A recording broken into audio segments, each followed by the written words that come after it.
Hi boy. මම අද පෙන්වන්න යන්නේ ඔයගලන්ට පොඩි වීඩියෝ එකක් මේ ස්පාර්ක් ප්ලග්ස් සුද්ධ කරන විදිය. එතකොට අපිට බොහොම පොඩි දෙයක් තියෙද්දි මේවා ඉතින් අපි පාරේ හරි හිර වුණත් ටක් ගාලා මේ ගලවලා කරන්න පුළුවන් දෙයක්. ඉතින් වැඩි කතාවක් නැතුව මම වැඩේට බහින්නම් කෙලින්ම. මම මේ වැඩේ කරන අතරේ ඉතින් පොඩි subscribe එකක් දාලා like එකක් දාන්න මගේ වීඩියෝස් වලට.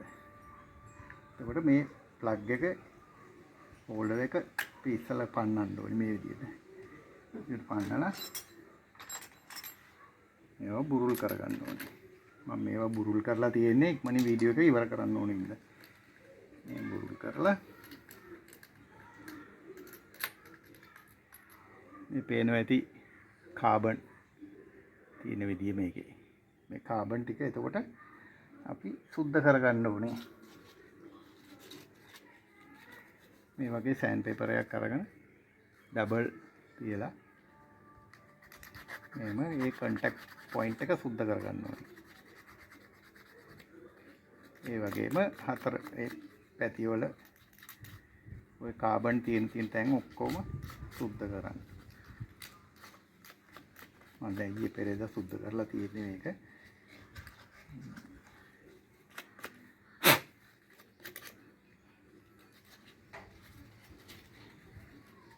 සුද්ධ කරන් පස්සේ අපිට පුළුවන් මේක පොඩ්ඩක් පෙට්‍රල් වලින් පොඩ්ඩක් හොදගන්න. ඒ වගේම තියෙනවා පංගුවක් කාබන් ගැලවෙන්නේ නැති කාබන් තියෙනවා. ඒවා පොඩ්ඩක් මේ වගේ එක්ස්ට්‍රා පටියක් තියාගත්තා නම් ඉමීට ඒවා හූර ගන්න පුළුවන්. මේ වටේ තියෙන ඒවා. අනිත් එක තමයි මම කියන්න ඕනේ මේ සාමාන්‍යයෙන් මේ ප්ලග් එකක් ටික කාලයක් දුවනකොට මේ කොන්ටැක්ට් පොයින්ට් එක පොඩ්ඩක් ඈත් වෙනවා. ඒක අපිට නැවතත් ඒ යථා තත්ත්වයට ගන්න පුළුවන්. මේ වගේ එක්සෝ බ්ලේඩ් එක ඕම දාන්න. ඒ එක්සෝ බ්ලේඩ් එකේ ඉඩස තමයි තියෙන්න ඕනේ. මේ කොන්ටැක්ට් එකට.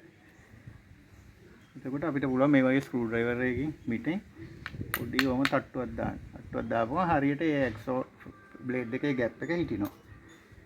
ඉතින් ඒ වගේම තමයි අනිත් පැත්තත් මේක CD125 ඉන්න යන්නේ.